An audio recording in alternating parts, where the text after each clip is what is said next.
So you're in the market for a brand new television after maybe 5 years, maybe 7 years, maybe longer. And you immediately notice that the market is very different from 5 or 7 years ago, or maybe longer. New terminologies and tech has really made it very difficult to understand what TV should you actually buy in 2020.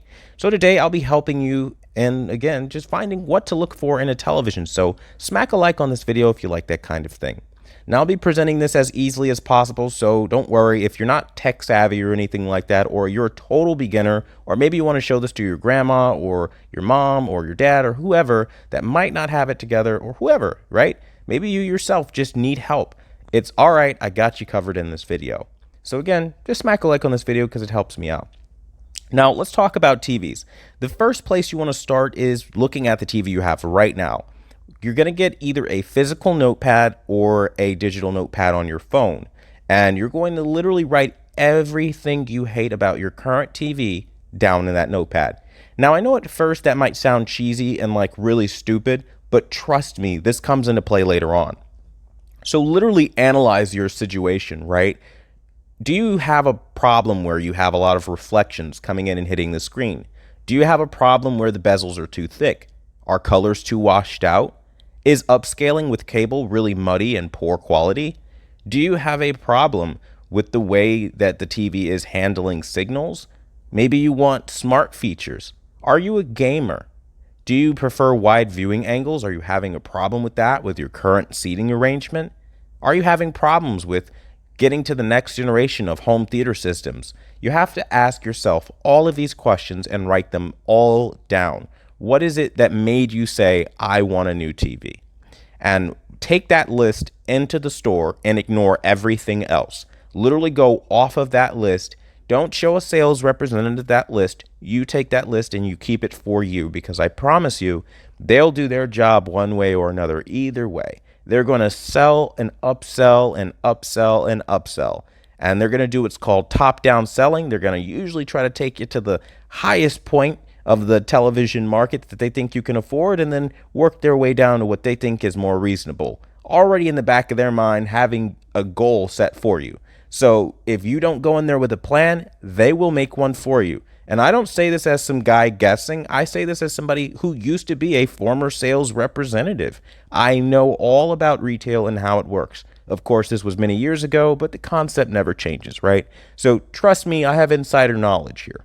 Now, that being said, you want to make sure that whatever TV you get, you know the difference between the two main types of technology today: OLED versus quantum dot or LED. And essentially, if you hear OLED, OLED is all in a league of its own. There really isn't anything like it right now other than OLED. It's self-emissive, it does pixel level dimming, which leads to great nighttime viewing, the best you'll find on the television market. However, it is more prone to something called burn-in, which if you watch something with a static logo like the news stations or station TV shows for a very long period of time, maybe you're watching news broadcast service on hurricanes or natural disasters, or maybe you're watching a presidential election or whatever the case may be, and you're watching it long periods of time, well, that can burn in on your screen. So you need to be mindful of that. If that's not something that you want, then that might not be a TV for you. Next thing you want to know with LED type of TVs is that you want to look for quantum dots exclusively. Don't buy LED in 2020, period, if it doesn't say it's a quantum dot display. Because they'll say things like wide color gamut coverage, but that means nothing for you if it's not quantum dot. That's what you really want. So now that you know the difference between those two technologies, now we can go to the batting plates, right? We can start getting our game on. And you want to start looking at the aesthetics. Could you envision it in your home? Is this a nice look? Is this you, right? It's no different than buying a car. You look at it, you test out a couple of features, you see if that's maybe something you're attracted to or maybe not so attractive for you. And then you keep doing that until you find the TV that works best for you, of course, the entire time while referencing your list. If you do this, you will walk away with a great TV, albeit just be mindful of a couple of pitfalls along the way. The first pitfall is HDMI 2.1. In 2020, there is no content period that is able to do 4K at 120 hertz. You just simply won't find it. There isn't a single Blu-ray, 4K Blu-ray, or any kind of gaming that you'll be able to achieve right now in 2020 to be able to do that. Now, maybe later on you'll have devices that can do that, but currently we don't have that. So operating off of current information and not on the possibility that something will open up later on, you're stuck with basically 4K 60. And 4K at 60 hertz is an HDMI 2.0 television all day, every day of the week, which just basically means you don't have to spend the extra money for that extra feature. Now, you're going to be sold on pitfalls like HDR. HDR is broken. There is no industry standard. What this means for you is that it's a beta test, basically. They're waiting until they figure it out enough to create an industry standard or a singular approach to creating content for HDR. Because right now, there is no singular approach. You have washed out colors, gray, black, crushed black, things that just are de-optimized. And it depends on who makes the HDR content, but as a whole, for the most part, HDR is a bit of a mess. So just avoid it altogether, because honestly speaking, SDR in my testing, which has been quite extensive as a professional calibrator, has always been definitively more colorful, yielding better, more lifelike results than HDR. And that's as honest as it gets right now. You won't find a single person saying that outside of those who have actually been on the consumer end of this. Commercial side of things, people will tell you HDR is better and they will glow about it, but honestly speaking, we'll talk about that in a moment. But moving on to the next thing here, you want to make sure when you're buying a TV that you either, if you're buying an OLED, you want to make sure you're buying one with a warranty of some sort, just in case you do run into burn-in. Now, I'm a bit of a hypocrite. I did not buy any kind of warranty, but I'm doing so more to test my OLED.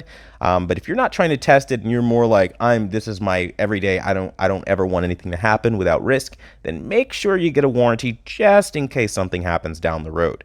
So in that respect, the warranty is not useless. But for LED TVs, if Best Buy is trying to sell you like on a warranty or some other retailer, you don't need a warranty for LED TVs. I've had LED TVs for years now. Many of my Samsung and Sony TVs, they're still alive and kicking all the way as far back as like 2013 and 2012. Actually, I have one from 2009. So honestly speaking, you guys honestly do not have anything to worry about there. Now, let's talk about a problem you'll run into if you leave the store having looked at your list and nothing really spoke to you, or maybe you wanted to go home and do some more research, right? Because everybody wants to do research after the first day. If you do that, you will then run into the next pitfall. Influencer marketing. Influencer marketing is a term that exists now that didn't exist 7 years ago or even 10 years ago, right? And what it is people using their social media accounts through YouTube and other places to, again, market products, and it's really deceptive. So really, there are two types of deceptive marketing going around right now, really destroying consumer value right now, and it sucks. Influencer marketing and affiliate marketing. Affiliate marketing is where somebody will take a link from Amazon or another third-party site that will give them a commission for selling products. The problem is bloggers like rtings.com or any of the other blog sites you'll read will post these links down below, which immediately isn't a problem if they're just collecting money off of an honest review. However, they never give honest reviews. Instead, they resort to overselling the benefits of these TVs, always telling you that it's a good buy. You should definitely give it a chance. Pick it up. It's recommended, but they'll never give a do not buy or a 1 star on a single product ever in their entire history of existence. This is because they gain money off of that affiliate link, and it is not in their business's best interest to tell you not to buy a product, even if it's a bad product.